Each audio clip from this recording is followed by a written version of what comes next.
Hey everyone, how's it going? It's Russell here, and there's some changes happening in the Canadian real estate market, and one of the sectors that's seen the most amount of growth over the past year, single family homes, may not be seeing the same insane growth that they've grown accustomed to for very much longer. So in today's video, we're going to be going over 3 different reasons that we could be seeing this single family slowdown sooner than you might think, and it has to do with rental demand and changes to that rental demand that's completely flipping the narrative that we've been hearing on its head over the past year. There have also been some changes to affordability and how much home people can actually afford due to some new regulations that just took place at the beginning of June, as well as a total flip to something called the sales to new listings ratio, something that really indicates whether we're in a seller's market or a buyer's market. And the vast majority of the data we're going to be looking at was provided by the sponsor of today's video, LiveRent. You might remember them from a previous video that I did covering how they're actually allowing people to pay their rent in Bitcoin. So cool. If you missed that video, check it out right here, or the link in the description where you can get all caught up. But it's not just Bitcoin. This platform's reshaping the way we rent entirely. Whether you're a landlord or a tenant, you can complete the entire rental process from start to finish,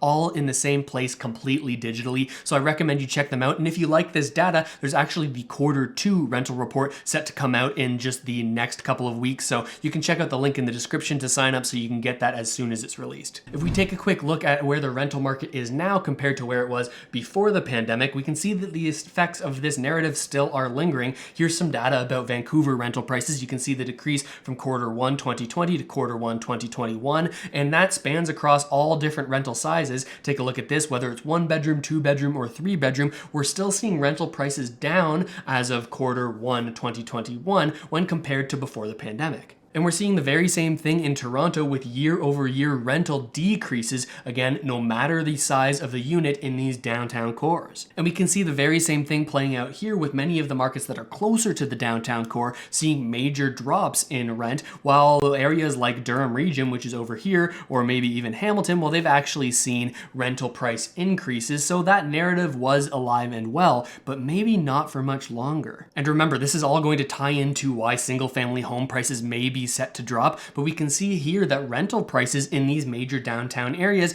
well, they're starting to trade sideways or stay relatively the same, and in some cases start to increase. Now, this is in Toronto. We can see this sideways trading, and this is in Vancouver. We can see, again, sideways trading, very small fluctuations, no longer the decrease that we're used to, and the same goes for Montreal with even some slight increases in the downtown core. And we're not only seeing this change in rental demand for small downtown condo apartments only in these major cities, we're also seeing it on average across all of Canada. Take a look at this data. You can see that for the first time since the beginning of the pandemic, we're actually starting to trade up here when it comes time to take a look at the condo apartment side of things. This is a big deal because as we start to see these rental prices shoot up in the downtown core, well, that's going to grab the attention of investors who had largely been looking at the suburbs to chase those increased returns. Now, of course, that could put a downward pressure on the demand side for single family homes, and we're actually seeing this rental narrative already take place. Here's some data from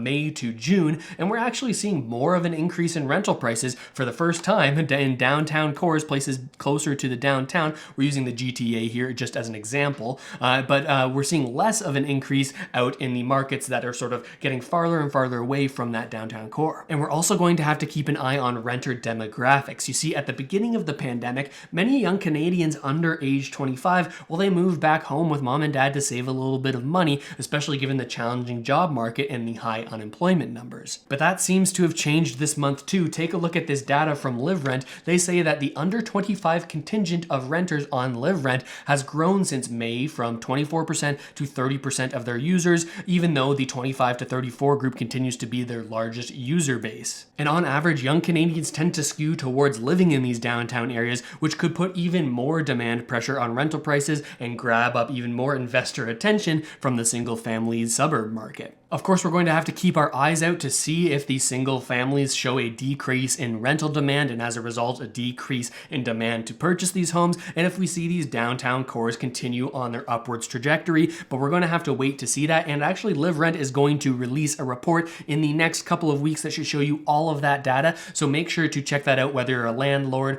or a renter. There's a link in the description where you can sign up to get that data as soon as it's out. But the rental numbers aren't the only things that are causing me to believe that there could be a slow slowdown in this single family market. There's also been changes to the affordability rules, and this was put into place by OFSI, the Office for the Superintendent of Financial Institutions. Essentially, they've added some new mortgage stress test rules that's going to reduce people's buying power by around 5%. This, paired with something called buyer fatigue, could see some people who were previously considering buying single family homes shift to condos. Now, of course, if they can afford a little bit less, well, then maybe they'll want to go into a condo that could be a little bit cheaper, but also this buyer fatigue has a big impact as well. As you know, in many major markets, we've seen bidding wars and multiple offer situations, and many buyers have been through the ringer going through all of those different experiences, and many people anecdotally believe that they could be saying, hey, I've had enough of trying to get this single family home. I would love to actually just transition into a condo now. I just want to be settled for once. Since the Bank of Canada recently announced that it's planning on keeping interest rates low until at least the second half of 2022, some buyers are choosing to lock in these low interest rates on a home that's not actually stretching how much they can afford like a single family home would. By going with this lower cost option, many young Canadians who are getting into the housing market for the first time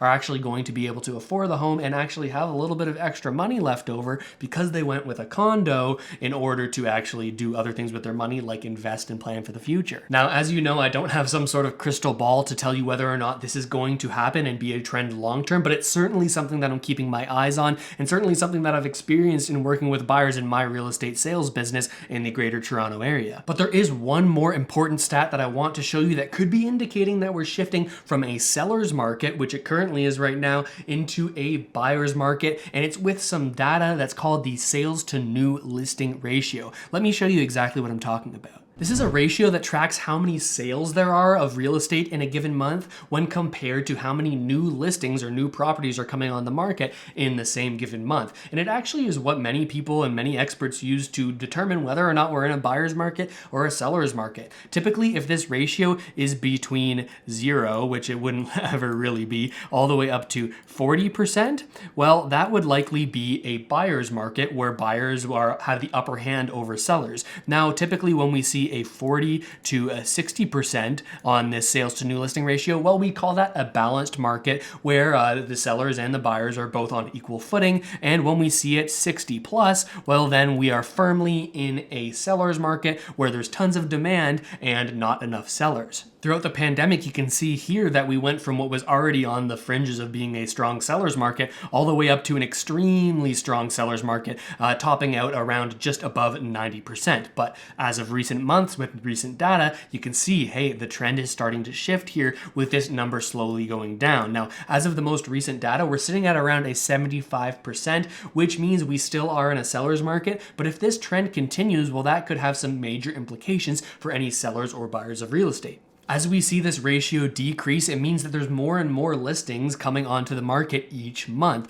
And this marks another shift in narrative that we've seen since the beginning of the pandemic to now. At the beginning of the pandemic, we said, hey, there could be some pent-up demand, meaning during those first few months of the pandemic, people didn't want to go out and shop homes as much, walking through a bunch of different people's homes, potentially spreading the virus that they didn't really know a whole lot about. But now we see that there could actually be some potential pent-up supply, meaning that many homeowners who weren't comfortable listing their home and having tons of people walk through it, consistent showings, well, they weren't comfortable with it before, but maybe now that they're getting vaccinated and they're less worried about the pandemic, a ton of people could be all rushing to list their properties that they've wanted to sell all along now that they think it's safe to do so. Now, I personally am expecting a further slowdown in the single-family suburban market and an increase in demand in the condo markets in those major downtown cores, as I said before, but of course, real estate is so different from market to market, so your market may vary. But if there's one thing that I know for sure, it's that I'm going to keep you up to date on everything that's going on right here on the channel, so make sure to subscribe if you haven't already done so. And thanks again to the sponsor of today's video, LiveRent. They're a Canadian rental platform that's digitized the entire rental process for renters, landlords, and property managers.